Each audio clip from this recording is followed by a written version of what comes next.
Adventus Media y UM Radio presenta La historia de la redención. Capítulo 6. Caín y Abel y sus ofrendas.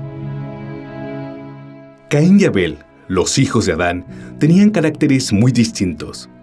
Abel temía a Dios. Caín, en cambio, albergaba sentimientos de rebeldía y murmuraba contra Dios por causa de la maldición pronunciada sobre su padre y porque la tierra había sido maldita por su pecado. A estos hermanos se les había enseñado todo lo concerniente a la provisión hecha para la salvación de la raza humana.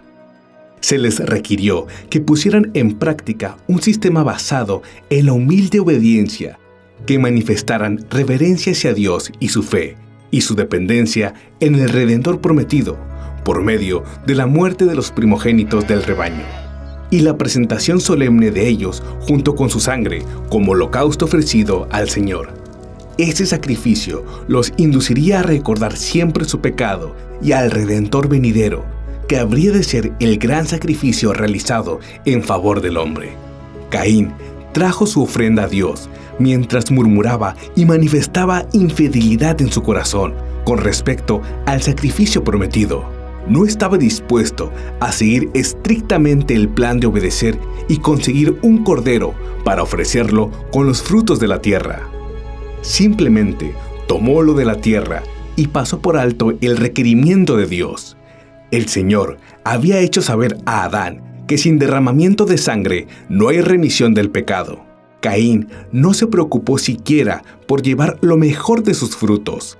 Abel aconsejó a su hermano que no se presentara delante del Señor sin la sangre de los sacrificios. Caín, puesto que era el mayor, no quiso escuchar a su hermano.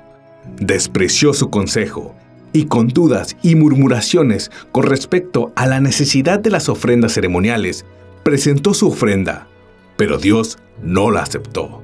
Abel trajo los primogénitos de su rebaño y de los mejores, como Dios lo había ordenado, y con humilde reverencia presentó su ofrenda con plena fe en el Mesías venidero. Dios la aceptó. Una luz procedente del cielo consumió la ofrenda de Abel.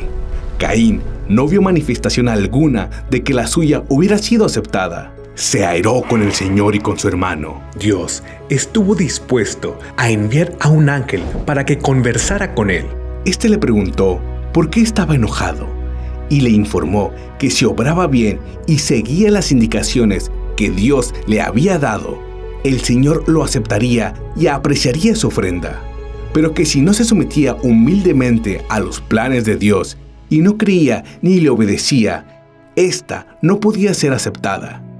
El ángel dijo a Caín que no había injusticia de parte de Dios ni favoritismo por Abel, sino que como consecuencia de su propio pecado y desobediencia al expreso mandamiento del Señor, no podía aceptar su ofrenda, pero que si obraba bien sería aceptado por el Altísimo, y su hermano lo escucharía y él tomaría la delantera porque era el mayor. Pero aún después de haber sido fielmente instruido, Caín no se arrepintió. En lugar de censurarse y aborrecerse por su incredulidad, siguió quejándose de la injusticia y la parcialidad de Dios. E impulsado por sus celos y su odio, contendió con Abel y lo cubrió de reproches. Este, mansamente, señaló el error de su hermano y le demostró que el mal estaba en él mismo. Pero Caín odió a su hermano desde el momento cuando Dios le manifestó las pruebas de su aceptación. Abel trató de apaciguar su ira al recordarle la compasión que Dios había tenido al conservar con vida a sus padres, cuando podría habérsela quitado inmediatamente. Les dijo que Dios los amaba, pues si así no hubiera sido, no habría dado a su Hijo inocente y santo para que soportara la ira que el hombre merecía sufrir por su desobediencia. El comienzo de la muerte. Mientras Abel justificaba el plan de Dios, Caín se enojó y su odio creció y ardió contra Abel, hasta que en un arrebato de ira le dio la muerte. El Señor preguntó a Caín dónde estaba su hermano, y éste contestó con una mentira. No sé, ¿soy yo acaso guarda de mi hermano? Dios le informó que estaba al tanto de su pecado, que conocía todos sus actos, hasta los pensamientos de su corazón, y le dijo: La voz de la sangre de tu hermano clama a mí desde la tierra. Ahora pues, maldito seas tú de la tierra, que abrió su boca para recibir de tu mano la sangre de tu hermano. Cuando labres la tierra, no te volverá a dar su fuerza. Errante y extranjero serás en la tierra. La maldición sobre la tierra fue al principio muy leve, pero entonces, después de la muerte de Abel, recayó sobre ella una doble maldición. Caín y Abel representan dos clases de personas: los justos y los impíos, los creyentes y los incrédulos, que debían existir desde la caída del hombre hasta la segunda venida de Cristo. Caín, que mató a su hermano Abel, representa a los impíos, que tendrían envidia de los justos y los odiarían porque serían mejores que ellos. Sentirían celos de los justos y los perseguirían y matarían porque sus buenas obras condenarían su conducta pecaminosa.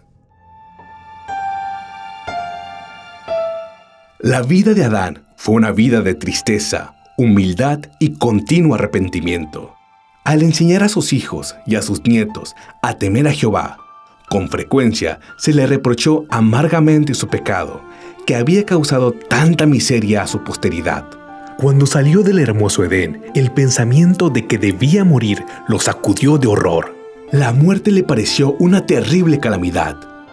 Por primera vez se puso en contacto con la tremenda realidad de la muerte en la familia humana, cuando su propio hijo, Caín, asesinó a su hermano Abel.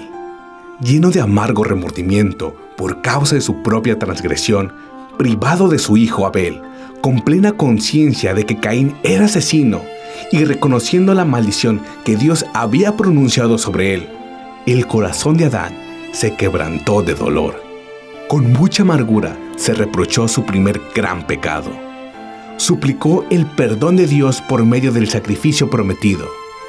Sentía profundamente la ira de Dios por el crimen perpetrado en el paraíso. Fue testigo de la corrupción general que finalmente obligó a Dios a destruir a los habitantes de la tierra por medio de un diluvio. La sentencia de muerte que había pronunciado sobre él su hacedor, que al principio le había parecido terrible, después de haber vivido algunos siglos, le pareció justa y misericordiosa de parte de Dios, pues ponía fin a una vida miserable. Cuando Adán vio las primeras señales de decadencia en la naturaleza, cuando cayeron las hojas y se marchitaron las flores, se lamentó mucho más de lo que los hombres en la actualidad se lamentan por causa de sus muertos.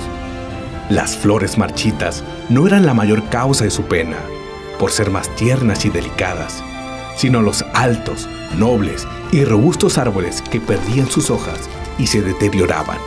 Eran para él un preanuncio de la destrucción general de la hermosa naturaleza que Dios había creado para que beneficiara especialmente al hombre.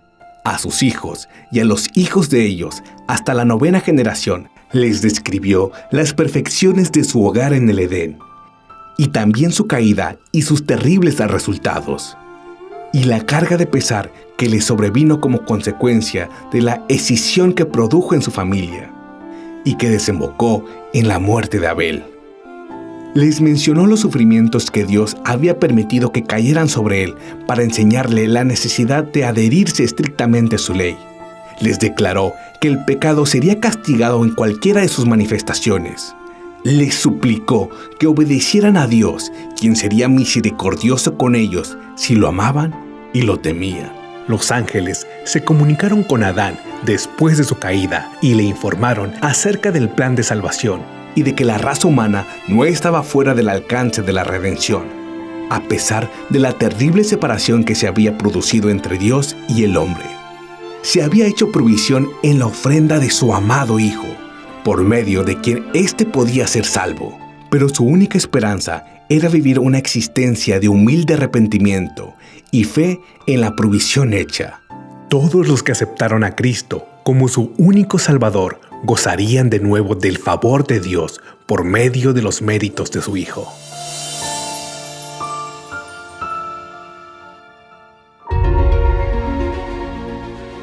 Este audiolibro es una producción de Adventus Media y UM Radio, tomado de la traducción del libro La Historia de la Redención, escrito por Elena G. de White.